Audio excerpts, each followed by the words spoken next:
Una sa ating listahan ng pusa na ito na mukhang puyat at nakatulog kaka-cellphone. Sunod natin ang aso na ito, nakakaiba naman ang kanyang itsura.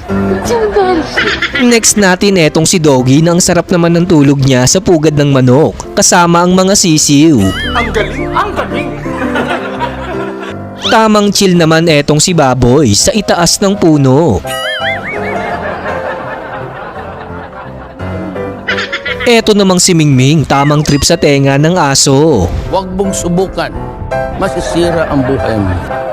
Sunod natin ang kambing na ito na iba ang trip at tamang padulas lang muna.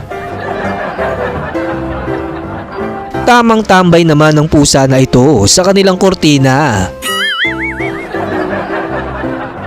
Next natin ang dalawang pusa na ito na tamang kalkal lang ng pagkain sa lababo.